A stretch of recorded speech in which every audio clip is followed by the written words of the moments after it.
Salam müəllimlər, hər vaxtınız xeyir olsun. Bugünkü izahım olacaq aplikasiya fəaliyyəti. Yəni təsviri fəaliyyətin içərisində belə deyək, daxilində yer alır aplikasiya fəaliyyəti və yenə qeyd edirəm, təsviri fəaliyyət bildiyimiz kimi 4 hissədən ibarətdir: rəsm, aplikasiya, yapma və quraşdırma. Mən keçən də sizə rəsm fəaliyyətini izah elədim, bu gün sizə aplikasiya fəaliyyətini izah edəcəyim.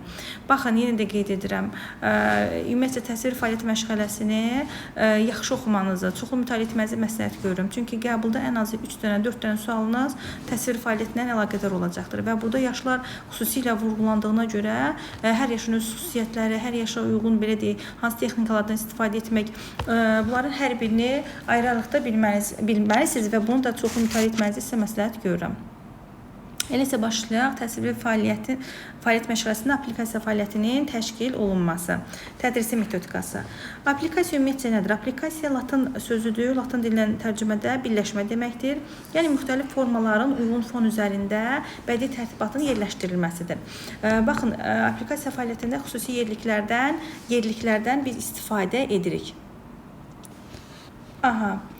Və müxtəlif xalqların məişət, geyim əşyalarında, evlərin tərtibatında və s. tətbiq edilir. Fon kimi biz kardon ola bilər, qalın kağız, taxta seçə bilərik.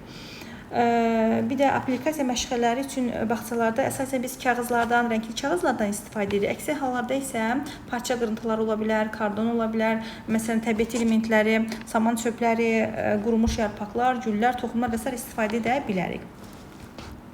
Və aplikasiya fəaliyyətində uşaqlar iş texnikasına yiyələnməklə yanaşı görüləcək işi öncədən planlaşdırmaq, bunun üçün lazım olan materialları seçmək, işə nəzarət və nəticəni qiymətləndirmək kimi bilik bacarıqlar da əldə etmiş olurlar. Eyni zamanda aplikasiya fəaliyyəti uşaqların estetik zövqünü inkişaf etdirir. Baxın müəllimlər, yadınızda saxlayın, birinci kiçik qrupda aplikasiya fəaliyyəti olmur. Yəni onun belə deyək də birinci kiçik qrupa aidiyyatı yoxdur. Və aplikasiya fəaliyyəti ikinci kiçik qrupdan, yəni 2-3 yaşdan başlayır. Bunu yadınızda saxlayarsınız. Deməli, aplikasiya fəaliyyəti ikinci kiçik qrupdan başlayır və bu yaş dövrünün xüsusiyyətlərini nəzərə alaraq bu dövrdə, yəni 2-3 yaşda uşaqlara qayçı verilmir, qayçıdan istifadə olunmur. Və həmin belə deyək, fiqur hazırlayırıqsa da və yaxud da ki, hər hansı bir nəsə hazırlayırıqsa da həmin materiallar uşaqlara hazır vəziyyətdə.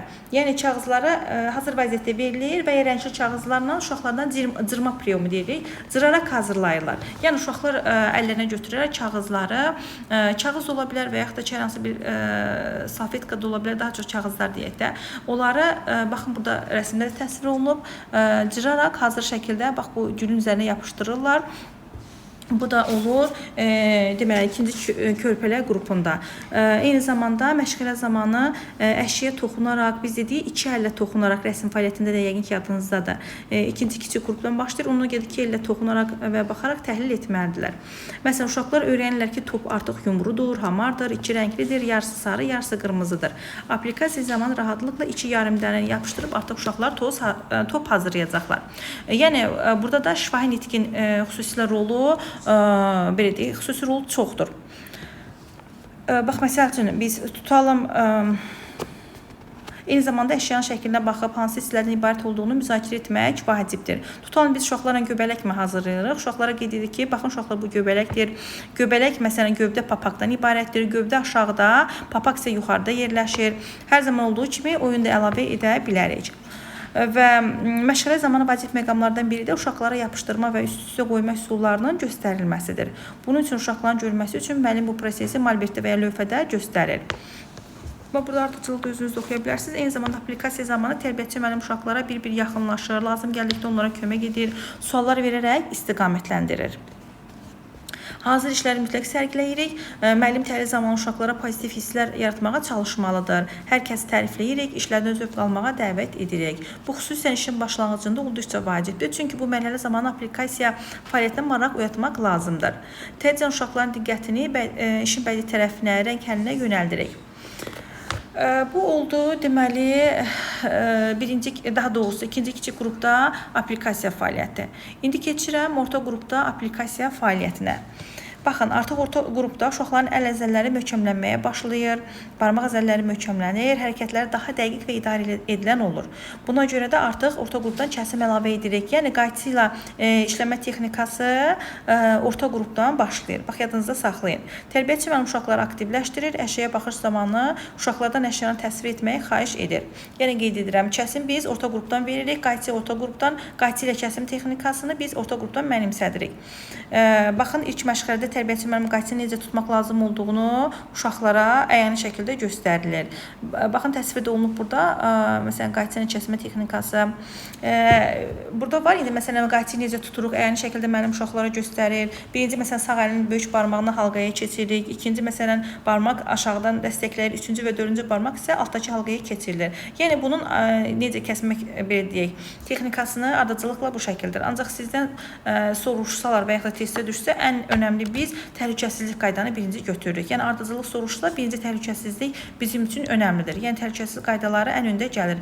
Necə, məsələn, əl əməyi güşəsində biz təhlükəsizlik qaydalarını vurğulurduq və yaxud da ki, elm güşəsində, eləcə də qayçı ilə işləmə texnikasında biz birinci təhlükəsizliyə riayət etməliyik. Və uşaqlara qayçı verilən zaman diqqət edin, burada da verilib. Qayçılar çox sivri, uclu, kəsici olmalı deyil. Və biz ilk öncə sadə düz xət şəkildə də təsvir olunub. Baxın, bir qədər yaxınlaşdırıram mən. Birinci düz xət boyu, belə deyək, kəsirik sadə şəkildə düz istiqamətdə. Uşaq artıq bunu mənimsəyəndən sonra dalğalı, belə deyək, kəsimlərə, daha sonra isə bunu mənimsəyəndən sonra keçir bir qədər mürəkkəb ziqzaq formasına keçə bilirik. Aha. Yenə qeyd edirəm, müəllim əyani şəkildə göstərir, hər bir uşağa fərdi şəkildə yanaşırıq. Məsələn, tutalım biz 4 bucaqmı və yaxud da ki 3 bucaqmı, artıq uşaqlar belə deyək, həndəsi fiqurları biz orta qrupdan öyrədirik və 4 bucağı əlimizə götürür, uşaqlara göstəririk ki, uşaqlar baxın, biz əgər bundan dairə düzəltmək istəyiriksə də qayçını əyani şəkildə uşaqlara göstəririk. Yəni addımları sözlərlə müşahidə edirik. Məsələn, 4 bucağın və yaxud da 3 bucağın künclərini biz kəssək, artıq biz burada dairə ala bilərik. Bunu əyani şəkildə uşaqlara göstəririk. Baxın, yadınıza saxlayın, məşğələ zamanı sözün rolu əvəzsizdir deyirsə də biz orta qrup aplikasiyaya götürəcəyik. Eyni zamanda tərbiyəçi müəllim uşaqların bilik və bacarıqlarını arxalanaraq tapşırıq izah edərkən göstərmir, müxtəlif suallar verir və onların necə işləyəcəklərini qeyd edir. Yəni, bədii artırılmaq da burada vacibdir. Şeirlərdən, tapıncalardan da istifadə olunmalıdır. Qayçı ilə kəsim, yenə qeyd edirəm, çətin olduğu üçün burada müəllim hər uşağa fərdi şəkildə yanaşmalıdır. Bir uşağı qayçı ilə kəsimi göstərərkən bütün qrupda diqqətdə saxlayır, tez yetişim mərhələlərini səsləndirir, çətinlik çəkən uşaqlara fərdi şəkildə yanaşmaq lazımdır. Bu oldu orta qrupda aplikasiya. İndi keçirəm böyük qrupun aplikasiyasına. Baxın, burada da təsvir olunub. Təsvirlərin hər biri var. Orta qrupda əsas nələr yadda saxlayırsınız? Sorğusuz əşyaları müzakirə etməyi öyrətməliyik biz uşaqlara. Böyük qrupda əşyaların keyfiyyətlərinə, xüsusiyyətlərinə, müqayisəsinə, ölçü nisbətinə diqqət yetirilir. Ən xüsusda baxın, burada da təsvir olunub simmetrik kəsim. Uşaqlar çətinlik çəkdiyi məqam simmetrik kəsim formasının kəsilməsidir. Yəni, artıq böyük qrupda simmetrik kəsimdir, qatlama yolu ilə kəsimdir, dekorativ kəsimdir, kompozisiyadır, sujet xətti üzrə kəsimdir. Bunların hər biri olur, orta qrupa aiddir. Və orta qrupda bir də tüklü faktorasından istifadə olunur. Baxın, burada da var. Sanki bir 3D effekti yaratmışıq biz. Tüklü faktorada nədir?